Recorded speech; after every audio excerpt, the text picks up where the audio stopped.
श्री शिवाय नमस्तुभ्यम। राधे राधे। आप सभी को सावन सोमवार की हार्दिक शुभकामनाएं। देखिए, भगवान भोलेनाथ की पूजा और आराधना के लिए तो सोमवार का दिन बहुत ही उत्तम माना जाता है। और यदि सावन का महीना हो तो इसका पुण्य और भी बढ़ जाता है।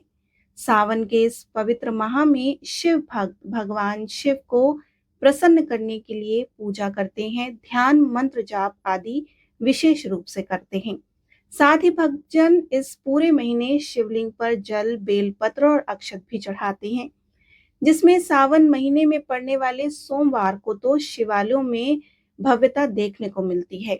इस दिन विशेष रूप से भगवान शिव और माता पार्वती को प्रसन्न करने के लिए भक्तजन व्रत भी रखते हैं, जिसमें कथा का पाठ अवश्य करना चाहिए। इससे सावन सोमवार व्रत का पूर्ण लाभ आपको प्राप्त हो सकता है। आइए सावन के प्रथम सोमवार पर हम आपको सावन सोमवार की व्रत कथा सुनाते हैं और साथ ही इसकी पूजा विधि भी बताएंगे। प्राचीन काल की बात है। एक गांव में एक साहूकार रहता था। साहूकार धनी था, उसके पास अथाह धन दौलत थी, लेकिन उसके कोई संतान नहीं थी। साहूकार अपने वंश को लेकर सदैव चिंतित रहता था। साहूकार भगवान शिव को प्रसन्न करने के लिए सोमवार को व्रत रखता था और व्रत के दौरान ही वह विधि पूर्वक शिव पार्वती की पूजा और शाम को शिवलिंग पर दीपक जलाता था। साहूकार की पूजा अर्चना को देखकर एक दिन माता पार्वती ने भगवान शिव से कहा कि हे प्रभु, ये साहूकार आपका परम भक्त है, प्रति सोमवार को विधि विधान से आपकी पूजा करता है। मुझे लगता है कि आपको उसकी मनोकामना पूर्ण करनी चाहिए। शिव जी ने पार्वती की बात सुनकर कहा कि हे गौरी, ये संसार एक कर्म क्षेत्र है। जैसे एक किसान अपने खेत में बीज बोता है तो कुछ वक्त बाद उसे पेड़ मिलता है, उसी तरह इस संसार में आदमी जैसा कर्म करता है उसको वैसा ही फल मिलता है। लेकिन माता पार्वती ने भोले भंडारी से दोबारा आग्रह किया कि हे नाथ, फिर भी आप इसकी मनोकामना को पूर्ण कर दीजिए। यह आपका परम भक्त है। अगर आप अपने भक्तों की इच्छा को पूर्ण नहीं करेंगे तो आपकी पूजा आराधना कौन करेगा और क्यों करेगा। माता पार्वती ने इतना आग्रह करने पर शिव जी ने कहा कि यह धनवान साहूकार है और इसके कोई पुत्र नहीं है, इसलिए यह सदैव ही चिंतित रहता है। हालांकि इसके भाग्य में किसी संतान का योग नहीं है, परंतु आपके आग्रह करने पर मैं इसे पुत्र की प्राप्ति का वरदान देता हूँ, लेकिन इसका पुत्र केवल 12 साल तक ही जीवित रहेगा। मैं इससे ज्यादा और कुछ नहीं कर सकता हूँ। एक रात्रि शिव जी ने साहूकार को स्वप्न दिया और बताया कि उसको जल्द ही पुत्र रत्न की प्राप्ति होगी, लेकिन उसका पुत्र केवल दीर्घायु नहीं बल्कि 12 वर्ष तक ही जीवित रह पाएगा। यह बात सुनकर साहूकार ना तो प्रसन्न हुआ ना ही ज्यादा दुखी हुआ। साहूकार ने अपने पुत्र प्राप्ति के बाद भी पूजा अर्चना जारी रखी। कुछ दिनों के बाद साहूकार की पत्नी गर्भवती हो गई और उसने एक सुंदर बालक को जन्म दिया। बालक के जन्म से घर पर हर्षोल्लास का माहौल था, लेकिन साहूकार खुश नहीं था, क्योंकि उसे पता था कि उसके बालक का जीवन केवल 12 वर्ष तक ही है और उसने किसी को भी यह बात नहीं बताई। जब साहूकार का बालक 11 वर्ष का हुआ तो साहूकार की पत्नी से बालक के विवाह की बात साहूकार से कही, लेकिन साहूकार ने बालक की शादी से इनकार कर दिया और उसके शिक्षा के लिए उसे काशी भेज दिया। साहूकार ने बालक के मामा को बुलाया और पैसे देकर उन्हें बालक के साथ काशी जाने का आदेश दे दिया। साहूकार ने मामा भांजे से कहा कि वह काशी जाते समय यज्ञ करते हुए और ब्राह्मणों को भोजन कराते हुए जाएं। दोनों मामा भांजे ने ऐसा ही किया। काशी जाते वक्त जिस रास्ते में मामा भांजे गुजर रहे थे, उसका राजा अपनी पुत्री का विवाह कर एक ऐसे राजकुमार से करवा रहा था जो कि काना था। दूल्हे का पिता इस बात से चिंतित था कि अगर दुल्हन पक्ष को पता चल गया कि राजकुमारी का विवाह इस काने से हो रहा है तो वो राजकुमारी विवाह के लिए मना कर देगी। इसलिए उसने जब साहूकार के पुत्र को देखा तो उसने सोचा कि मैं अपने बालक से स्थान पर तोरण के वक्त इस बालक को बैठा दूंगा और दुल्हन के पक्ष वालों को पता भी नहीं चलेगा। दूल्हे के पिता ने साहूकार के पुत्र को इस बात के लिए राजी किया और वह बालक राजी हो गया। इस तरह से उस बालक ने दूल्हे के कपड़े पहन लिए और घोड़ी पर चढ़कर तोरण की रस्म को पूरा किया। तोरण के बाद फेरों की जब बारी आई तो दूल्हे के पिता ने फिर साहूकार के पुत्र से अनुरोध किया कि वह दुल्हन के साथ फेरे ले ले ताकि विवाह संपन्न हो जाए और उसकी बात ढकी रह जाए। मामा राजी हो गए और विवाह समारोह भी निपट गया। शादी संपन्न होने के बाद मामा भांजा काशी के लिए प्रस्थान कर गए, परंतु साहूकार के पुत्र ने दुल्हन के कपड़ों पर लिख दिया कि तुम्हारी शादी मुझसे हुई है, लेकिन जिसके साथ जाओगी वह एक आंख वाला आदमी है और काशी में काशी शिक्षा ग्रहण करने जा रहा हूं। अब राजकुमारी ने यह बात सब पढ़ ली और उसने राजकुमार के साथ जाने से इनकार कर दिया और अपने पिता से कहा कि मेरा पति नहीं है, मेरा पति शिक्षा ग्रहण करने के लिए काशी गए हैं। जब सब जगह यह बात फैल गई तो मजबूरी में दूल्हे के पिता ने सारी बात बता दी और दुल्हन के पिता ने बेटी को भेजने से इनकार कर दिया। इधर मामा भांजे दोनों काशी पहुंच गए और बालक शिक्षा ग्रहण करने लगा और मामा ने यज्ञ कराना शुरू कर दिया। जब साहूकार का पुत्र 12 साल का हो गया तो एक दिन उसने अपने मामा से कहा कि उसकी तबीयत ठीक नहीं है और वो सोने अंदर जा रहा है। साहूकार का पुत्र अंदर सोने गया और उसकी मृत्यु हो गई। कुछ देर बाद मामा अंदर पहुंचे तो उन्होंने बालक को मृत स्थिति में देखा और बहुत दुखी हुए, परंतु वे रो नहीं सकते थे वरना यज्ञ उनका अधूरा रह जाता। इसलिए मामा वापस जाकर यज्ञ करने लगे और यज्ञ पूरा करने के बाद और ब्राह्मणों को भोजन कराने के बाद मामा अपने मृत भांजे को देखकर रोने लगे। उसी वक्त उसी मार्ग से शिव पार्वती गुजर रहे थे। माता पार्वती ने किसी के रोने की आवाज सुनी तो शिव जी ने कहा कि हे प्रभु, कोई मनुष्य रो रहा है, चलो उसके दुख को दूर करते हैं। शिव पार्वती मामा के पास गए और उन्होंने जब मृत बालक को देखा तो चकित हुए क्योंकि वह भगवान शिव के आशीर्वाद से जन्मा साहूकार का पुत्र था। माता पार्वती ने कहा कि हे नाथ, ये तो साहूकार का पुत्र है जिसको आपने केवल 12 साल तक ही जीने का वरदान दिया था, इसलिए वह 12 साल की उम्र में मृत्यु लोक चला गया। पार्वती ने मृत बालक को देखा तो दया आ गई और शिव जी से कहा कि हे प्रभु, आप इस बार इस बालक को जीवन दान दे दीजिए, वरना इसके माता पिता जीते जी मर जाएंगे। माता पार्वती के कई बार आग्रह करने पर शिव जी ने उनकी बात मान ली और उसे जीवन दान दे दिया। साहूकार का पुत्र जीवित हो गया और मामा भांजे अपने घर की ओर प्रस्थान कर दिए। रास्ते में साहूकार का पुत्र उसी शहर से गुजरा जहां उसका विवाह हुआ था। दुल्हन के पिता ने बालक को पहचान लिया और मामा भांजे को लेकर महल आ गए। दुल्हन के पिता ने एक समारोह किया और अपनी पुत्री को साहूकार के पुत्र के साथ भेज दिया। जब साहूकार का बालक अपने घर पहुंचा तो उसने अपने माता पिता छत पे बैठे देखे। वे सोच रहे थे कि अगर उनका पुत्र सही सलामत वापस नहीं लौटता है तो वे इसी छत से कूदकर जान दे देंगे। उसी समय मामा वहां आ गए और उसने बताया कि उनका पुत्र जीवित है और विवाह करके वापस लौटा है। साहूकार ने बालक को जीवित देखकर खुशी से उनका स्वागत किया और साहूकार का परिवार खुशी खुशी जीवन बिताने लगा। बोलो भोलेनाथ की जय, उमापति शंकर भगवान की जय। एक पौराणिक कथा कहूंगा जिसे सुनकर मनुष्य मोक्ष को पाते हैं और उनके मन में भगवान शिव की भक्ति स्थिर होती है। आर्यवर्त में एक समय चित्रवर्मा नामक एक प्रसिद्ध राजा थे। वे दुष्टों को दंड देने के लिए यमराज के समान थे और वे धर्म योद्धाओं के रक्षक और कुमार्गगामी पुरुषों को दंड देकर राह लाने वाले थे। समस्त यज्ञों का अनुष्ठान करने वाले और शरणार्थियों की रक्षा करने में वे सामर्थ्य थे। भगवान शिव और विष्णु में उनकी बड़ी भक्ति थी। राजा चित्रवर्मा ने अनेक परम पराक्रमी पुत्रों को पाकर अंत में एक सुंदर कन्या को प्राप्त किया। एक दिन राजा ने जातक के लक्षण जानने वाले श्रेष्ठ ब्राह्मणों को बुलाया और अपनी कन्या की जन्म कुंडली के विषय में पूछा।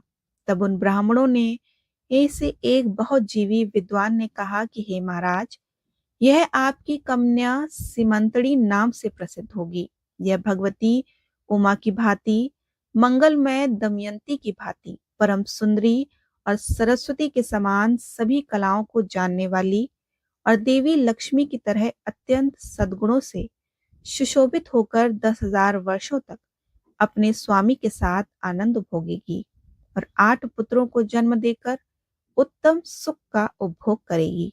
उसके बाद दूसरे एक ब्राह्मण ने कहा कि यह कन्या 14वें वर्ष में विधवा हो जाएगी। और यह बात सुनकर राजा के ऊपर वज्र आघात हुआ। वो 2 घड़ी के लिए चिंता में डूब गए और फिर सभी ब्राह्मणों को विदा करके राजा ने सब कुछ भाग्य के ऊपर छोड़ दिया। सभी चीजें भगवान की इच्छा अनुसार ही होती हैं, यह समझकर उन्होंने चिंता छोड़ दी। अब सिमंतड़ी धीरे धीरे बड़ी होने लगी थी। अपनी सखी के मुख से भावी वैद्य की बात सुनकर उसे बड़ा दुख हो रहा था। इस चिंता मग्न अवस्था में एक दिन वह याज्ञवल्क्य ऋषि मुनि की पत्नी मैत्री के पास जा पहुंची। उन्हें प्रणाम करते हुए पूछने लगी कि हे माता, मैं आपके चरणों की शरण में आई हूँ। मुझे सौभाग्य बढ़ाने वाले सत्कर्म का उपदेश दीजिए। इस प्रकार उनके शरण में आई हुई राजकन्या से पतिव्रता मैत्री ने कहा कि हे सुंदरी, तू भगवान शिव के साथ पार्वती देवी की शरण में जा और सोमवार का एकाग्र चित्र होकर स्नान और उपवास करके स्वच्छ वस्त्र धारण करके शिव और माता पार्वती का पूजन कर। सोमवार के दिन शिव और पार्वती की आराधना करती रहे, इससे तू बड़ी भारी आपत्ति से भी मुक्त हो जाएगी। घोर से घोर और भयंकर महाकलेश भी पढ़कर भी शिव पूजा को मत छोड़ना। उसके प्रभाव से महान भय से तू पार हो जाएगी। इस प्रकार सिमंतड़ी को आश्वासन देकर पतिव्रता मैत्री अपने आश्रम में चली गई। राजकुमारी ने उनके कथन अनुसार भगवान शिव का पूजन आरंभ किया। निषेध देश में नल की पत्नी दमयंती के गर्भ से इंद्रसेन नामक पुत्र हुआ। राजा इंद्रसेन के पुत्र चंद्रागन हुए। नृपश्रेष्ठ चित्रवर्मा ने राजकुमार चंद्रागन को बुलाकर गुरुजनों की आज्ञा से उन्हीं के साथ अपनी पुत्री सिमंतड़ी का विवाह निश्चित कर दिया। बड़े धूमधाम से विवाह प्रसंग संपन्न हुआ। विवाह के बाद चंद्रागन कुछ समय तक ससुराल में ही रहे और एक दिन राजकुमार यमुना के पार जाने के लिए अपने कुछ मित्रों के साथ नाव पर सवार हो गए। भाग्यवश नाव यमुना के भंवर में डूब गई। यमुना के दोनों तटों पर भारी हाहाकार मच गया और इस दुर्घटना को देखने वाले सभी सैनिकों के विलाप से सारा आकाशमंडल गूंज उठा। डूबने वालों में से कुछ मर गए, कुछ ग्राहों के पेट में चले गए और राजकुमार इत्यादि कुछ लोग उस महाजल में अदृश्य हो गए। यह समाचार सुनकर राजा चित्रवर्मा अत्यंत व्याकुल हुए और यमुना के किनारे आकर मूर्छित होकर गिर पड़े। जब सिमंतड़ी ने यह समाचार सुना तो वह अचेत होकर धरती पर गिर पड़ी। राजा इंद्रसेन भी अपने पुत्र के डूबने का समाचार पाकर रानी सहित बहुत दुखी हुए और सुध-बुध खोकर गिर पड़े। उसके बाद वृद्ध लोगों के समझाने पर राजा चित्रवर्मा धीरे धीरे नगर में वापस आए और उन्होंने अपने पुत्री को आश्वासन दिया। चित्रवर्मा ने जल में डूबे हुए अपने दामाद का दैहिक कृत वहां आए हुए उनके बंधु और बांधव से करवाया। पतिव्रता सिमंतड़ी ने चिता में बैठकर पतिलोक में जाने का विचार किया, लेकिन उसके पिता ने स्नेहवश उसे रोक दिया। तब वह विधवा जीवन व्यतीत करने लगी। मुनि पत्नी मैत्री ने जिस प्रकार उसको सोमवार व्रत का उपदेश दिया था, उसी को सदाचार परायण सिमंतड़ी ने विधवा होने पर भी नहीं छोड़ा। इस प्रकार 14वें वर्ष की आयु में अत्यंत दुख पाकर वह भगवान शिव के चरणावित का चिंतन करने लगी। भगवान शिव की आराधना करते हुए उसे 3 वर्ष व्यतीत हो गए। अब इधर पुत्र शोक में उन्मत्त हुए राजा इंद्रसेन को बलपूर्वक दबाकर उनके भाइयों ने सारा राज्य छीन लिया। उन्हें पत्नी सहित पकड़कर कारागृह में डाल दिया। इंद्रसेन के पुत्र चंद्रागन यमुना के जल में डूब जाने पर नीचे नीचे गहराई में उतर रहे थे। अत्यंत नीचे जाने पर उन्होंने नाग वधु को जल क्रीड़ा में मग्न देखा। राजकुमार को देखकर वे सभी भी आश्चर्यचकित हुए। उन्हें पाताल लोक में ले गई और वहां चंद्रागन ने तक्षक नाग के सुंदर अद्भुत रमणीय नगर में प्रवेश किया। इंद्र भवन के समान मनोहर वो एक सुंदर महल था। भगवान सूर्य के समान तेजस्वी तक्षक नाग को सभा भवन में विराजमान देखकर परम बुद्धिमान राजकुमार ने प्रणाम किया और हाथ जोड़कर खड़े हो गए। नागराज ने भी इसी मनोरम राजकुमार को देखकर उन नागिन से पूछा कि यह कौन है और कहां से आए हैं। तो उन्होंने उत्तर दिया कि हमने इसे यमुना के जल में देखा था। इसके कुल और नाम का परिचय न होने के कारण आपके पास ले आई हैं। तब तक्षक ने राजकुमार से पूछा कि तुम किसके पुत्र हो, कौन हो और कहां से आए हो और कौन सा तुम्हारा देश है, यहाँ पर तुम्हारा आगमन कैसा हुआ। तब उस राजकुमार ने कहा कि भूमंडल में निषद नाम से प्रसिद्ध एक देश है। उसके स्वामी राजा नल महायशस्वी हो गए, विपुल लोक माने जाते हैं और उनके पुत्र इंद्रसेन हुए और इंद्रसेन का पुत्र मैं हुआ और मेरा नाम चंद्रागन है। मैं अभी अभी विवाह करके ससुराल में रह रहा था और यमुना जी के जल में विहार कर रहा था और दैव की प्रेरणा से उसी जल में डूब गया। यह नाग पत्नियां मुझे आपके पास ले आईं।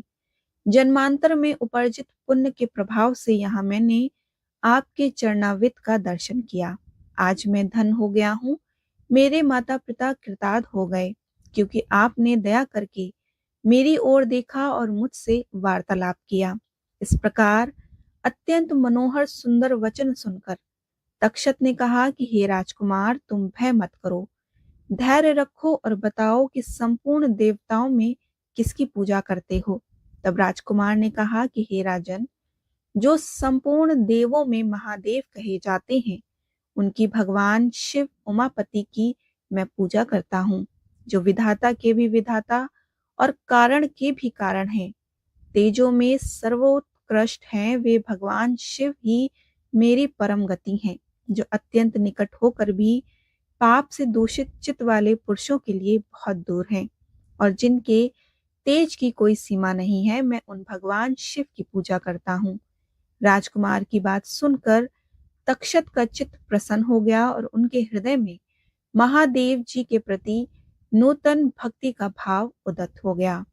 फिर वे इस प्रकार कहने लगे कि हे चंद्रागन, तुम्हारा कल्याण हो। तुम पर मैं अत्यंत प्रसन्न हूँ क्योंकि तुम बालक होकर भी शिव तत्व को जानते हो। देखो, यह रत्नम लोक है, यह मनोहर नेत्रों वाली युक्तियां हैं, यह मनोवांछित कामना पूर्ण करने वाले कल्प वृक्ष हैं। यहाँ मृत्यु का दारुण भय नहीं है। वृद्धावस्था और रोग से यहाँ किसी को पीड़ा नहीं होती। तुम इच्छा अनुसार यहीं विहार करो और यथा योग सुख का उपभोग का भोग करो। नागराज द्वारा ऐसे कहने पर राजकुमार ने हाथ जोड़कर कहा कि हे नागराज, मैंने समय पर विवाह कर लिया है। मेरी पत्नी उत्तम व्रत का पालन करने वाली और शिव पूजा परायण है। अपने माता पिता का एकलौता पुत्र हूँ और वे सभी लोग इस समय मुझे मरा हुआ जानकर महान शोक से घिरे हुए होंगे। अतः मुझे किसी भी प्रकार से यहाँ अधिक समय तक नहीं रहना चाहिए। आप कृपा करके मुझे उसी मनुष्य लोक में पुनः पहुंचा दीजिए। ये सुनकर नागराज तक्षक ने कहा कि हे राजकुमार, तुम जब जब मुझे याद करोगे तब तब मैं तुम्हारे सामने प्रकट हो जाऊंगा और तुम्हारी इच्छा अवश्य पूर्ण होगी। ऐसा कहकर उन्होंने राजकुमार को एक सुंदर अश्व भेंट किया जो इच्छा अनुसार चलने वाला था और अनेक प्रकारों के द्वीपों, समुद्रों और लोकों में उसकी हद गति थी। इसके उपरांत उन्हें रत्नम आभूषण, दिव्य वस्त्र और दिव्य अलंकार भेंट किए और उनकी सहायता के लिए व्यवस्था करने के बाद तक्षक ने बड़े प्रेम पूर्वक उन्हें विदा किया और चंद्रागन उस घोड़े पर सवार होकर निकल पड़े। थोड़ी ही देर में वे यमुना के जल से बाहर आकर उस दिव्य अश्व पर आरोही हुए और नदी के रमणीय तट पर विहार करने लगे। उसी समय राजकुमार ने अपनी पत्नी को देखा। राजकुमार को देखकर सिमंतड़ी की दृष्टि उन्हीं की ओर स्थिर हो गई। मुग्ध होकर वे वहीं खड़ी रहीं। अब राजकुमार ने भी उसे देखा और उसके मन ही मन में विचार किया कि इसे मैंने कहीं देखा है, किंतु उसे पहचान नहीं पाया। वह उसी की पत्नी है, क्योंकि सिमंतड़ी अपने पति को मरा हुआ समझकर विधवा का जीवन व्यतीत कर रही थी और इस शोक के कारण वह अस्वस्थ और दुर्लभ भी हो गई थी। इसलिए राजकुमार ने उसे बुलाया और समीप बिठाकर पूछा कि तुम कौन हो, किसकी पत्नी हो और किसकी कन्या हो। सिमंतड़ी भी लज्जावश स्वयं कुछ बोल नहीं पाई। तब उसकी सखियों ने सारी बात बताई कि वह राजा चित्रवर्मा की पुत्री है और उसके पति चंद्रागन भी दुर्भाग्यवश यमुना में डूबने से मृत्यु हो गई और उसके शोक के कारण ही उसकी ऐसी दुर्दशा हुई है। इतना दुख होते हुए भी उसने अपने सोमवार का व्रत नहीं छोड़ा और उसके व्रत के कारण ही यह स्नान करने के लिए यहाँ आई है। इतना सब होने पर भी वह निर्मल और शुद्ध हृदय से प्रत्येक सोमवार को भक्ति पूर्वक माता पार्वती सहित महादेव जी की पूजा आराधना करती है। और इतना ही नहीं, उसके ससुराल में भी महाराज और उनकी पत्नी को उनके ही भाइयों ने कारावास में डाल दिया। यह सब सुनकर राजकुमार भी व्याकुल हो गया और अपनी पत्नी और माता पिता की दुर्दशा सुनकर विचलित होने लगा। अब सिमंतड़ी ने राजकुमार को उनके हाव भाव, अंग, चिन्ह, स्वर आदि लक्षणों से पहचान लिया, किंतु उसे लगा कि यह भ्रम है। मेरे पति तो यमुना में डूबकर मर चुके हैं। तो अपना भ्रम दूर करने के लिए उसने राजकुमार को पूछा कि आप कौन हैं? आप मुझे स्वजन की भांति प्रतीत होते हैं। इतना कहकर राजकुमारी की आंखों में आंसुओं की धारा बहने लगी। वह फूट फूट कर रोने लगी और मूर्छित होकर पृथ्वी पर गिर पड़ी। अपनी पत्नी को शोक में डूबे हुए देखकर राजकुमार भी शोक में व्याकुल होकर थोड़ी देर चुपचाप बैठ गए और अपनी पत्नी को निहारते रहे। थोड़ी देर बाद राजकुमारी को भी होश आया और मन ही मन सोचने लगी कि आखिर यह कैसे हो सकता है। अवश्य ही यही मेरे पति हैं, क्योंकि मेरा हृदय प्रेम से अधीर होकर इन्हीं के अनुरक्त हुआ है। परंतु क्या मुझे अभागिन को मेरे पति वापस मिल सकते हैं? यह भ्रम तो नहीं है? क्या फिर उस मुनि पत्नी मैत्री ने मुझे जो कहा था कि कोई भी परिस्थिति हो सोमवार का व्रत का पालन करना, और यह उसका तो फल नहीं है? एक श्रेष्ठ ब्राह्मण ने मेरा 10,000 वर्षों का सौभाग्य बताया, उसका वचन अवश्य ही सत्य होगा। तो ये अब ईश्वर ही जाने, और वैसे भी माता पार्वती और भोलेनाथ अगर प्रसन्न हो जाएं तो देहधारियों के लिए कौन सी वस्तु दुर्लभ हो सकती है। इस प्रकार अनेक विचार करते हुए सिमंतड़ी ने अपने पति को पहचान लिया। अब राजकुमार ने अपनी पत्नी सिमंतड़ी को आश्वासन देते हुए कहा कि हे भद्रे, मैं सभी को यह समाचार बताने के लिए जा रहा हूँ और मेरे माता पिता का राज्य भी वापस लेकर शीघ्र ही लौट आऊंगा। इतना कहकर राजकुमार घोड़े पे सवार होकर नाग कुमारों के साथ अपनी नगर की ओर निकल पड़े। वहां जाकर नाग कुमारों की सहायता से राजकुमार ने अपना राज्य वापस ले लिया, अपने माता पिता को भी कारावास से मुक्त कराया और अपने पुत्र को जीवित देखकर राजा इंद्रसेन आनंद में डूब गए और राजकुमार को हृदय से लगा लिया। अश्रु वर्षा करते हुए चंद्रागन ने भी माता पिता के चरणों को प्रणाम किया और राजकुमार को जीवित देख सभी अत्यंत प्रसन्न हो गए। राजकुमार ने भी अपना सारा वृतांत पिता को सुनाया और नागराज तक्षक से भी मित्रता होने की भी बात बताई। यह सुनकर इंद्रसेन हर्ष से विवल हो गए और मन ही मन सोचने लगे कि मेरी पुत्र वधू ने भगवान शिव जी की आराधना करके इस अनुपम सौभाग्य का उदय किया है। अब यह समाचार महाराज चित्रवर्मा को देने के लिए राजा इंद्रसेन ने दूतों को भेजा। यह समाचार सुनकर चित्रवर्मा आनंद से भाव विभोर हो गए।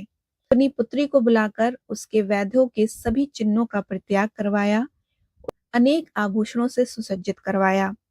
चित्रवर्मा ने नगर उत्सव का आयोजन किया। सभी की उपस्थिति में राजकुमारी सीमंतनी के सदाचार की प्रशंसा की।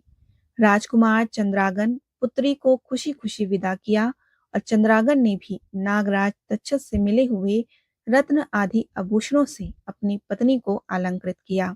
तो इस प्रकार सिमंतड़ी के सोमवार के व्रत और भगवान शिव जी की श्रद्धा पूर्वक की हुई आराधना से उसे अपना पति वापस मिला।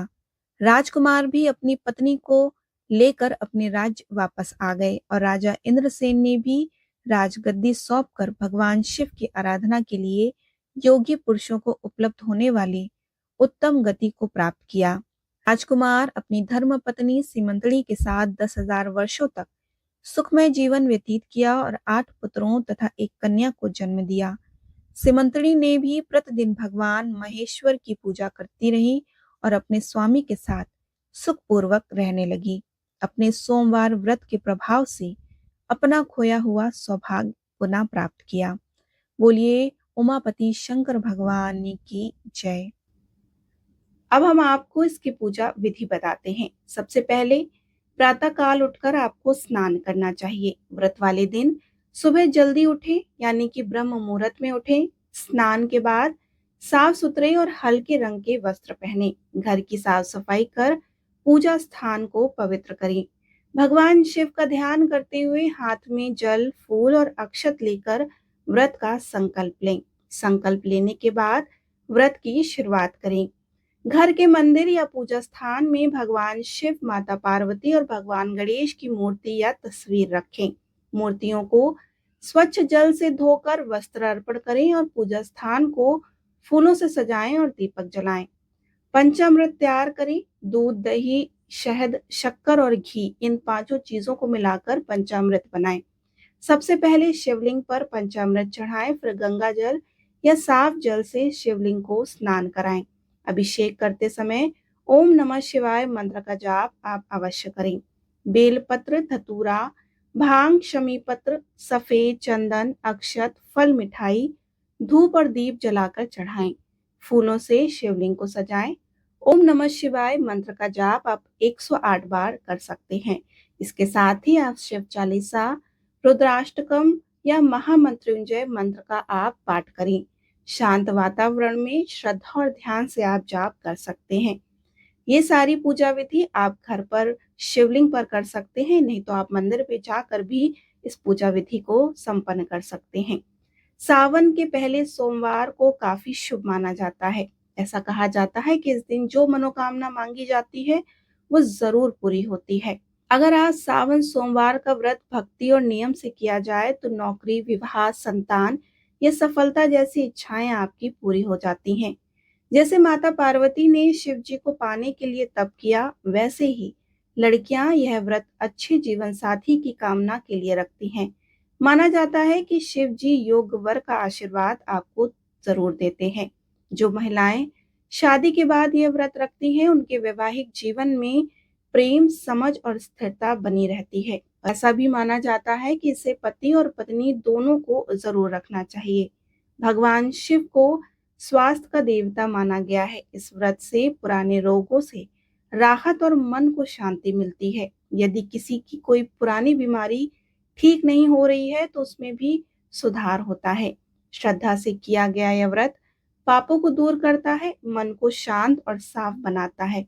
व्यक्ति का अध्यात्म में मन भी लगता है। तो शिव जी को खुश करने के लिए और उनका आशीर्वाद प्राप्त करने के लिए सावन का यह पावन महीना बहुत ही खास है।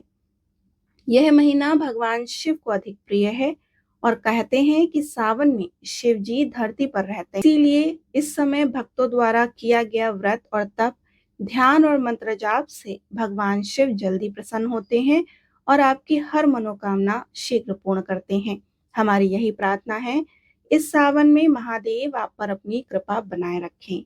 बोलिए उमापति शंकर भगवान की जय। हर हर महादेव।